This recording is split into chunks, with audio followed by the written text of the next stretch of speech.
This is the Faraday! I'll try to hear you because one of my ears weren't covered. What up, guys? What up, people?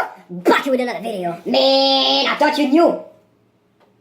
Faraday, I don't like that name. Again. Faraday Future FF91 impressions. What does this car do? Does it transform like the... Oh. Let's see what they got to say about this. What's up, guys? MKBHD here, and this video is There's only one person in line to see the car. Completely insane looking Faraday Future FF91 at CES, and wanted me to compare it to a Tesla and make a little video about it. Oh, it's like a... So first things first, it's their show car. So this would be the one that was on the floor at CES, and it had a lot going on. There was a ton of people walking around it, drew lots of attention at the booth, and it was just absolutely sick. The thing isn't eye-full, whether you're a fan of the looks or not. It's definitely eye-catching, but so the taillights go all the way around the back hatch, and the headlights go all the way around the front, and it's just really modern-looking. Obviously, it's not going to come out like seems that. Like a stretched-out Tesla Model X. Like if you stretch one sideways and added a bunch of new features to it, that's kind of what it would remind me of. Still all electric, still with the battery pack in the bottom, still with the motors between the wheels, but there's a ridiculous amount of new sensors and displays and just things that they've added to it to be different. Like there's a LiDAR blaster that comes up from the front trunk, which I guess would make the trunk a little smaller there. Wow. A crazy looking array of LEDs in the front grille and also on all other places on the car.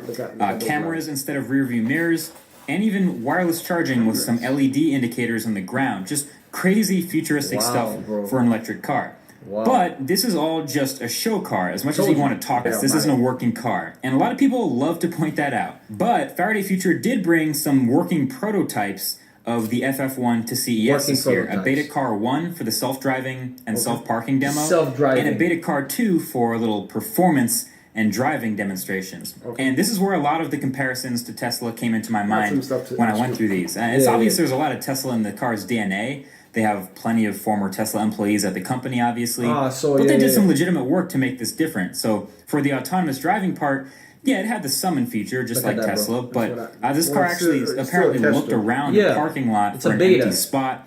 And then when it found one, it backed into it without touching any of the other cars. And they didn't have to touch the pedal or the wheel during the whole process, which is really cool from the passenger side. And then for the performance part, I don't know if you've seen the numbers for this car, but they're insane. You know, the 130 kilowatt hour battery pack. That's fast. 1,000 plus horsepower. How much? 300 plus mile range. 2,000. And a 0 to 60 mile per hour. 1,000 horsepower. That's still crazy. You still? I thought I heard 2,000, but 1,000 is even like... Bro, a Bugatti has 1,000 horsepower. That's insane. But don't forget, this is all electric. Right. Didn't you ride the Tesla? Yes, I did. How fast was that shit? Man, I went to the ATL to visit my boy Lil Wayne. I'm just kidding. I was in the ATL. If you guys follow our Instagram, I think I posted a picture there. But yeah, how fast? was Instagram. Oh man, he was amazing. Like literally, the driver probably just brushed the accelerator and nothing flew. Like because. You know, back then, and when you're inside the Tesla, man, when you're inside the Tesla, it's as if you're in a fucking plane, bro. Of course. I mean, in a luxury plane. It's amazing.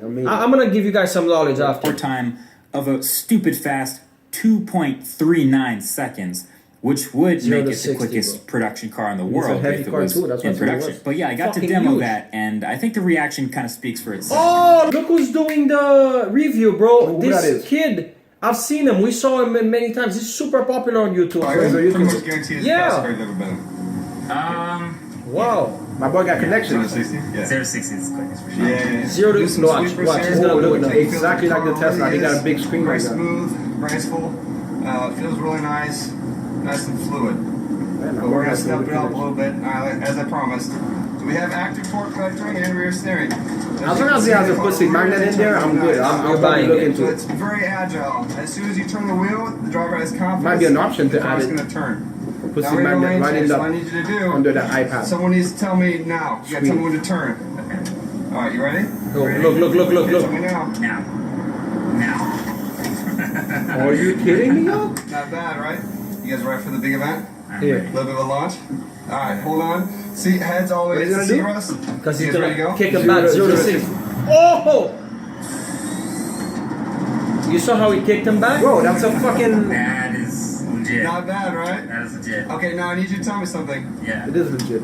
Faster than your Model S P100D? Cannot confirm, but probably. Yeah, there we go.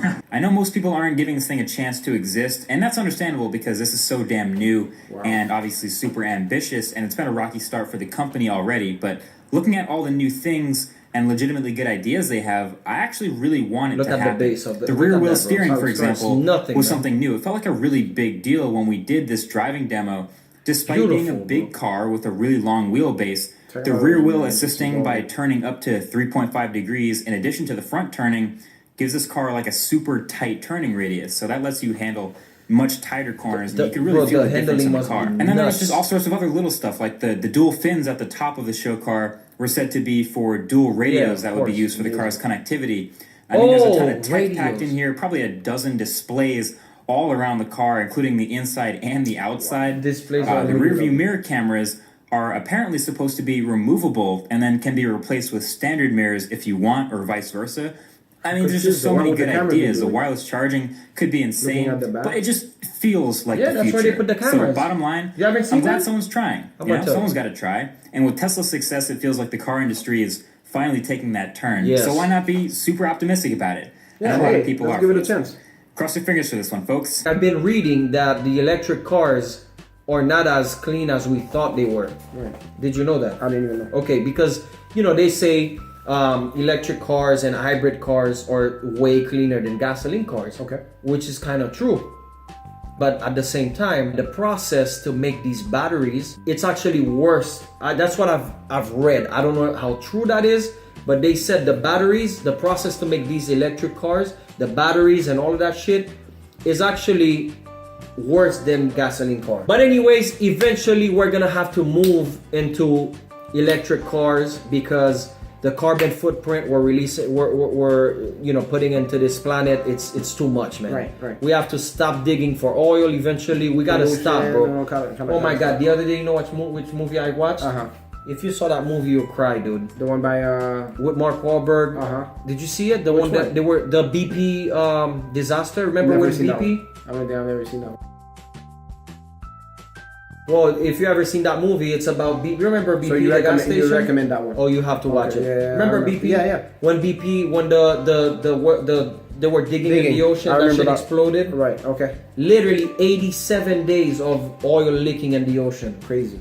It killed all the wildlife and all that kind of stuff. But we eventually, dude, we have to go. Like for example, I've been a big fan since I was a kid, man. We were big fans of race cars, about bikes. You know, we're really into cars. But for the better of the world, we need to move with technology that will help the world be a better place to live in, and for our kids, for the future of our kids. In generations to come. Because we're destroying this planet, bro. Correct. We are destroying it. I've seen cars like this before. Actually, one of my good friends, she has one of those Lexus. I'm not even sure which one. It's one of the newest ones that does a self-parking. However, what she mentioned to me, I know that one. What she mentioned to me is the car will go past a car. If you want to do even a parallel parking, guys, it will go past the car. As it's going past the two cars in between, it's measuring. The whole time it's measuring that space. And then once you get in front of the second car, it will back up by itself. And however, the trick there is you have to make sure you press the brake. Now, the newest one, maybe they will come with the brake. Apparently, the brakes with the newest cars coming out, the brake will be the car will use the brake by itself. But for now, it will parallel park by itself. It will park by itself and even drive by itself. But you do have to pay attention to the road with the brakes. I know. I'm not. Look, to be honest, the first car that I've ever seen that was in production that parked itself was that Lexus. I think it was Lexus LS something. Yeah. But I don't mind that parking by itself, but driving by itself, what else? I don't think I'll ever feel safe to let a car. Like, let's say I get in my car and I put the directions to go to my house. Like I wouldn't want that. Like I wouldn't feel safe even for my kids. I wouldn't feel safe even if the car does it. I'd rather have my hands and have. But what's the pleasure in it too, man? Right. I mean, us we're becoming lazy, drivers, man. It's just we're becoming lazy. First, it was fucking technology. Like cell phones back in the day, you remembered everybody's number here. Now you have a cell phone. Now they want the car to drive by itself. Hey, I'm happy technology is evolving. Yeah, but there are things that we need to be in control of, man. Thanks for watching, guys. Leave us some comments. Let us know what you think about this car here. Thumbs up the video, subscribe, and we see you the next time. Peace.